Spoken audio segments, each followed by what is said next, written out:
이번 강의에서는 인간 창조를 통해 우리가 오해하고 있는 부분들에 대해 알려드리려고 합니다. 창세기 2장 7절 말씀이 되겠는데요. 여호와 하나님이 땅의 흙으로 사람을 지으시고 생기를 그 코에 불어넣으시니 사람이 생명이 되니라. 아마 이번 강의는 창세기 2장 7절에 관한 분석이 될 듯합니다. 이 구절에 대한 오해가 너무 많기 때문인데요. 먼저 창조하다와 지으시다라는 동사에 대한 비교입니다. 여러 번 들으셔서 다르다는 것은 알고 계시겠지만 그 다름을 어떻게 보아야 하는 것인지까지 정리해 드리도록 하겠습니다. 창세기 1장 27절을 보면 사람을 창조하시되 남자와 여자를 창조하셨다라고 나오고 2장 7절에는 사람을 지으시고 라고 나오죠. 히브리어도 바라와 야차를 쓰면서 두 단어가 다르다고 했었고요. 그 사용하는 모습도 다르다고 했었습니다.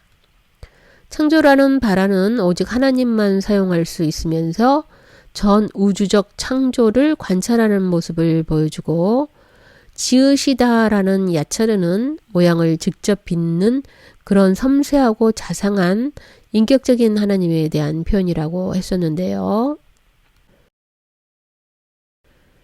창조하다라는 것으로 표현된 곳과 지으시다라는 것으로 표현된 구절들입니다. 창세기 1장, 5장, 그리고 창세기 6장, 신명기 4장과 욥기 4장, 시편, 이사야, 골로새서 3장 10절에 사용되고 있고요.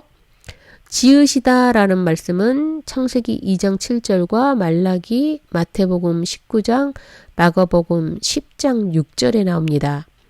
창조하다라는 표현이 더 많이 나오는 게 당연하겠죠. 몇 구절들을 예를 들어서 이 본문들이 어떤 형태로 사용되는지 들여다보도록 하겠는데요.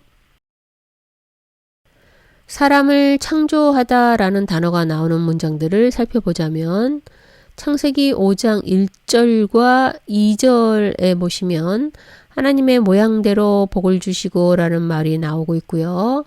창세기 6장 7절에는 가축, 기는 것, 공중의 새, 그리고 이사야 45장 12절에는 땅과 하늘도 나오고 있는 것을 볼 수 있습니다.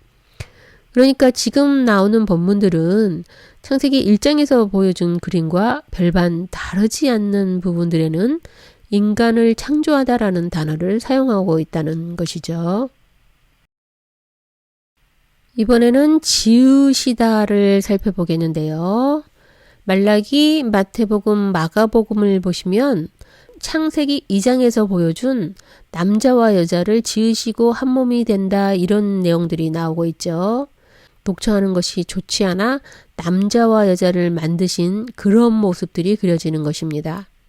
즉, 이 본문 가운데는 우주적 창조 작업에 대한 표현을 하고 있지 않다는 것인데요. 따라서 인간을 창조하다와 인간이 지어졌다라고 표현한 것은 저자가 다르기 때문에 나타난 것이라 할 수 있습니다. 우주적 관찰자로서의 모습인지 인간과 같은 섬세한 묘사를 하고 있는 것인지 그 표현의 방법의 차이일 뿐이죠. 세상의 모든 만물은 하나님에 의해 창조되었습니다. 인간은 절대 할 수 없는 일이죠. 그 가운데 인간에 대한 섬세한 하나님의 작업은 분명하게 있었습니다.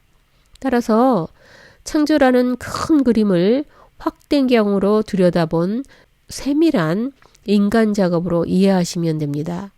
그 작업에 대한 표현으로 지으시다라는 말을 사용하고 있다는 것이 되겠고요.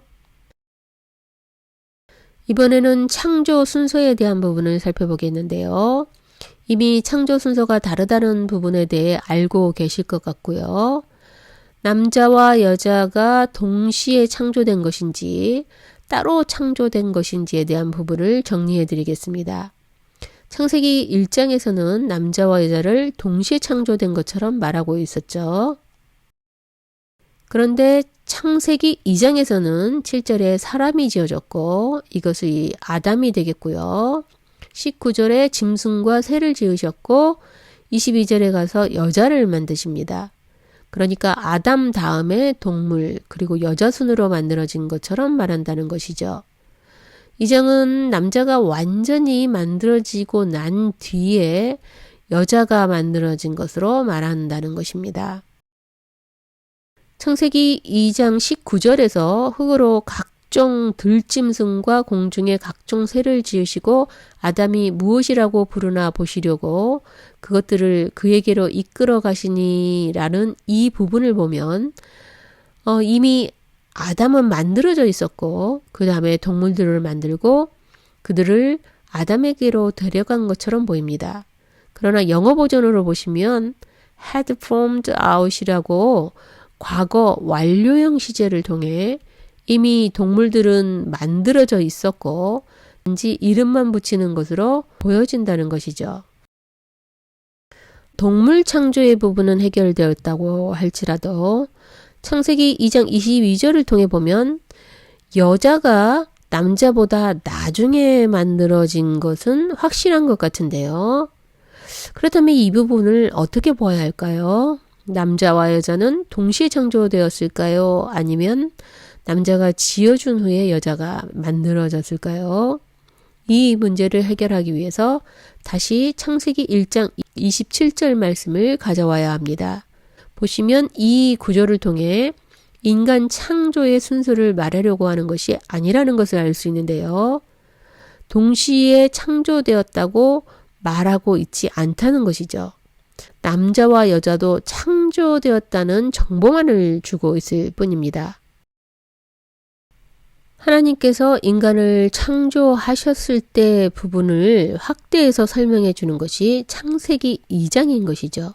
인간 창조는 아주 특별하고 섬세한 하나님의 작업이었다는 것이 보충 설명되고 있는 것입니다. 1장을 2장이 더 자세히 설명해 주는 보완관계라고 보시면 됩니다. 좀 더 많은 설명이 2장을 통해 할 수 있겠지만 사람은 하나님에 의해 창조되었다는 포괄적인 내용이 1장이 담고 있다고 결론 지을 수 있을 것 같은데요. 이번에는 인간이 흙으로 만들어진 것인지 먼지로 만들어진 것인지에 대한 부분인데요. 2장 7절에서 땅의 흙을 땅의 먼지로 보아야 한다고 이야기했었는데 그 부분에 대한 보충 설명이 되겠습니다. 땅의 흙은 원어로 아파르민 하아다마라고 하는데 아파르는 흙이 아니라 먼지라는 단어로 대부분 사용됩니다. 영어 버전으로 보시면 더스트로 번역되어 있죠. 한국말로 땅의 흙이라고 번역되면서 조금 혼동이 올 수 있지만 창세기 2장 7절에서는 이 단어를 먼지로 보셔야 한다고 했던 이유에 대해서 조금 더 명확하게 설명을 드리도록 하겠습니다. 바로 여호와 하나님이라는 단어 때문인데요. 이 단어가 가지고 있는 의미는 초월자로서의 하나님이심을 보여주는 것이죠. 시간과 공간을 초월하는 분이시라는 것인데요. 모든 것을 관장하고 관찰하시는 하나님에 비해 인간은 하나의 먼지와 같다는 것입니다. 지금 보시는 구절들을 보시면 우리가 단지 먼지뿐임을 기억하시미로다. 죽어 먼지로 돌아가니 이런 표현들이 하나님과 대조하고 있다는 것을 보여주는 것이 되겠습니다. 보통 인간만 흙으로 만들어졌다고 생각하시지만 7절과 19절을 보시면 사람도 흙으로 지으셨고 짐승과 새도 흙으로 만들어졌다고 나오고 있죠. 1장은 동물과 인간 모두 어떤 재질로 만들어졌는지 언급하지 않습니다. 하지만 2장에서는 모두 흙으로 지어졌다고 알려주는데요. 그렇다면 여기서 동물도 먼지로 지음을 받았다고 말하고 있는 것일까요? 보시면 7절에는 분명하게 더스트가 보이시죠? 하지만 19절에는 더스트라는 단어가 없습니다. 여기서 우리가 답을 가져올 수 있는데요. 그라운드인 땅은 영어로 아다마입니다. 땅은 흙으로 구성되어 있죠. 그래서 땅은 흙이라고 말해도 무리가 되지는 않습니다. 그래서 아다마는 곧 흙이라고 할 수 있다는 것이죠. 여기서 동물에게는 분명하게 아파르라는 단어가 사용되지 않는 것을 볼 수 있습니다. 단지 아다마, 즉 흙이라는 단어만 사용되고 있는데요. 흙으로 지음받은 것으로 우리나라 성경에는 번역되어 있지만 원어로 살펴보면 인간에게만 먼지라는 것이 사용되어 있다는 것을 알 수 있습니다. 따라서 창세기 2장 7절에서 보여주는 아파르는 먼지라는 단어로 번역되어야 할 것 같은데요. 인간은 땅, 즉 흙에서 왔다는 것은 무리가 없는 말이 되겠지만 동물과 달리 인간은 먼지와 같은 존재라는 표현을 가지고 있다는 것을 말하는 것이죠. 마지막으로 생명이라는 단어인데요. 이미 생명은 제가 살아있는 영이 아니라 살아있는 생명체로 보아야 한다고 말씀드렸었는데 그 이유에 대해 보충하려고 합니다. 네페르라는 생명은 루아흐인 하나님의 영과는 다른 단어라고 말씀을 드렸었는데 기억이 나실 듯 합니다. 네페르는 그냥 살아있는 생명체를 말하기 때문에 생명을 살아있는 영을 가진 존재로 해석하면 안 된다고 했는데 그 예로 창세기 1장에서 생명이 있는 것이라는 단어가 네페르하야, 즉 생명과 같은 것이라고 했고요. 고린도전서 15장을 통해 첫째 아담과 둘째 아담의 차이는 육과 영의 차이이기 때문에 아담에게 생명이 있었다는 것은 그냥 생명을 가진 존재라고 해석하는 것이 좋고 예수님께서 살려주는 영을 가진 존재라고 하는 것이 맞다고 했었습니다. 이번에는 하나님의 이름과 비교해서 이 부분을 더 알아보도록 하겠습니다. 창세기 1장에서는 하나님이라는 이름이 보여주듯이 삼위일체 하나님과 전능하신 분으로 표현되기 때문에 인간을 하나님의 닮은 영을 가진 존재로 만들어 하나님처럼 살아있는 생물들을 다스리게 하죠. 그러나 2장에서는 땅의 흙으로 만들어진 인간은 에덴 동산에다 주어서 그 땅을 경작하고 지키게 하는데요. 이것은 하나님의 일을 도와주는 그런 섬기는 자로서의 모습이 들어있다고 말씀드렸고 이런 묘사들 안에는 하나님의 이름과 관련이 있습니다.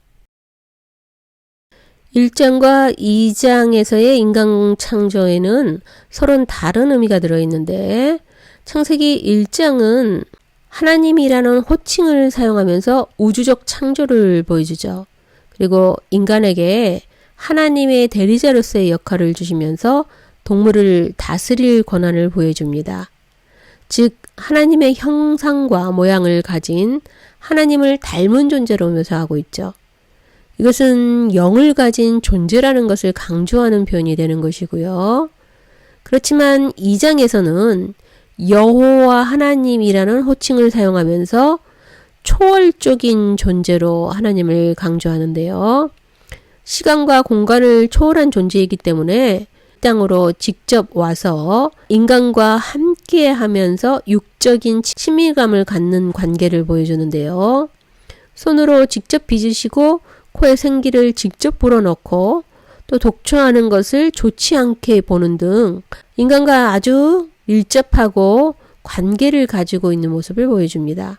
이 장은 영적인 존재임을 강조하기보다는 육적으로 서로 관계를 가진 존재임을 강조하는 표현을 사용하고 있다는 것이죠. 그래서 인간에게는 동산을 경작하게 하고 지키는 임무를 주는 거고 따라서 생명을 살아있는 영을 가진 존재로 말하기보다는 인간과 하나님께서 관계를 맺어 하고 싶은 모습으로 그려지고 있다는 것입니다. 다시 정리해 본다면 창세기 2장 7절에서의 생명은 살아있는 영을 가진 존재로 말하기보다는 살아있는 육적인 생명체가 되었다고 말하는 것이 더 적합하다고 할 수 있다는 것이죠. 하나님의 이름을 통해서 저자가 어떤 의도로 인간 창조를 말하고 있는지 이해가 되셨을 듯한데요. 그럼 이것으로 인간 창조에 관련된 오해가 풀리셨기를 바랍니다. 강의를 들으시느라 수고 많으셨습니다. 다른 강의에서 또 뵙겠습니다. 안녕히 계십시오.